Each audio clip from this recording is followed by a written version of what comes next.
Antes do dilúvio, antes da arca, antes da chuva que mudou o destino da humanidade, houve um silêncio estranho na terra. Gênesis capítulo 6 registra apenas alguns versículos, poucas linhas, mas nessas linhas está uma das passagens mais enigmáticas de toda a Bíblia. Os filhos de Deus viram que as filhas dos homens eram formosas, e tomaram para si mulheres. E naquele tempo havia gigantes na terra. Quem eram esses gigantes? Quem eram os chamados filhos de Deus?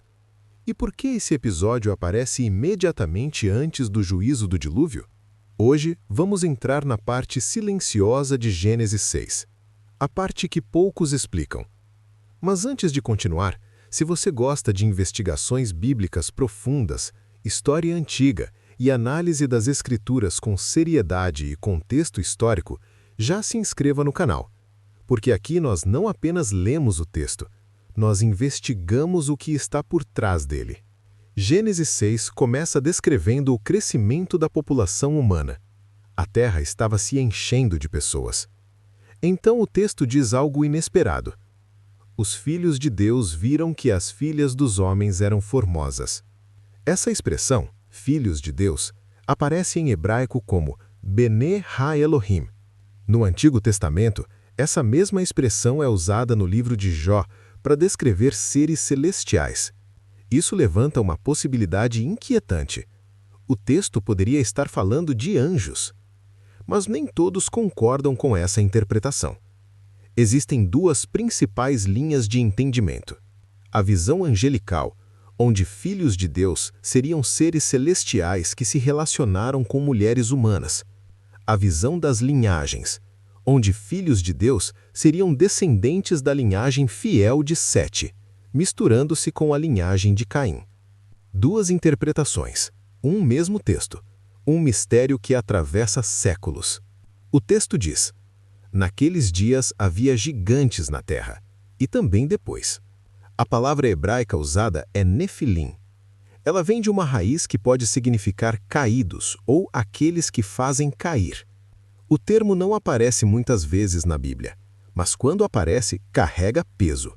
Em Números 13, os espias que visitaram Canaã disseram ter visto descendentes de gigantes e se sentiram como gafanhotos diante deles. Isso indica que o conceito de gigantes estava na tradição israelita. Mas Gênesis associa os Nefilim a um período específico, antes do dilúvio. E o contexto imediatamente seguinte é claro. A maldade do homem se multiplicou sobre a terra. Violência, corrupção, degeneração moral. O surgimento dos Nefilim está conectado ao colapso espiritual da humanidade. Agora entramos em território histórico. Existe um texto antigo chamado Livro de Enoque. Ele não faz parte do cânone bíblico tradicional, mas era conhecido no período do Segundo Templo e citado por escritores antigos. Nesse livro, os filhos de Deus são descritos como vigilantes, anjos que desceram à terra, ensinaram conhecimentos proibidos e geraram gigantes. Eles teriam ensinado metalurgia, armas, encantamentos, astrologia, técnicas avançadas de guerra, e o resultado foi caos. É importante entender, isso não está no texto direto de Gênesis, mas mostra como os judeus antigos interpretavam aquela passagem. Para eles, Gênesis 6 falava de uma intervenção espiritual indevida. Mas será que isso é literal ou simbólico? A segunda interpretação é mais teológica. Ela sugere que filhos de Deus eram descendentes de Sete, a linhagem que preservava a fé. E as filhas dos homens seriam descendentes de Caim, associadas à rebeldia e afastamento espiritual.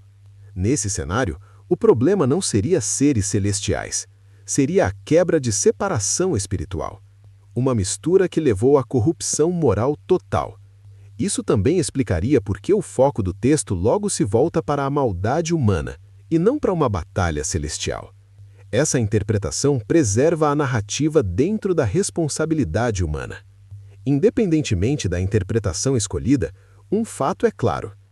Gênesis 6 não está tentando explicar a origem biológica dos gigantes. Ele está mostrando o estado moral do mundo. O texto enfatiza: a terra estava cheia de violência. A palavra hebraica usada é Hamas, significa opressão, injustiça, brutalidade. O problema central não era tamanho físico, era corrupção estrutural. E o dilúvio não aparece como ato impulsivo. Ele surge como resposta a um colapso moral completo. Isso é curioso. Se o tema fosse central, o texto teria mais detalhes. Mas Gênesis dedica poucos versículos ao evento. Isso sugere que o autor já assumia que seus leitores conheciam aquela tradição, ou que o foco não era o fenômeno em si, mas o resultado dele. O surgimento dos Nefilim é apresentado como sintoma, não como centro. Sintoma de algo maior. Quando limites são quebrados, quando estruturas espirituais se perdem, quando o poder não encontra contenção. Logo após mencionar os Nefilim, o texto diz: arrependeu-se o Senhor de ter feito o homem. Não é linguagem de surpresa, é linguagem de ruptura. O mundo pré-dilúvio se tornou irreconhecível. E é nesse cenário que surge Noé, um homem descrito como justo. A narrativa muda o foco dos gigantes para a fidelidade, do caos para a preservação, do juízo para a promessa. Clímax: o silêncio intencional. Talvez o maior mistério não seja quem eram os Nefilim, mas por que a Bíblia não explica mais. Talvez porque o ponto principal não seja curiosidade histórica, mas advertência espiritual. Gênesis 6 é um retrato de quando a humanidade ultrapassa limites, quando poder e conhecimento não são guiados por responsabilidade, quando violência se torna cultura. E o dilúvio surge como reinício. Os Nefilim permanecem como símbolo de um mundo que perdeu o equilíbrio. A história silenciosa de Gênesis 6 não é sobre monstros, é sobre consequências. É sobre decisões. É sobre como pequenas rupturas podem gerar grandes colapsos. E talvez por isso o texto seja breve, porque o foco não está nos gigantes, está na condição do coração humano. Agora eu quero saber sua opinião. Você acredita que os Nefilim eram anjos caídos, uma mistura de linhagens, ou algo que ainda não compreendemos totalmente? Escreva sua interpretação nos comentários.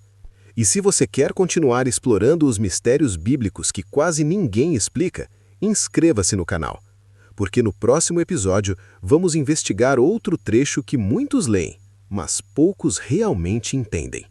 Nos vemos no próximo estudo.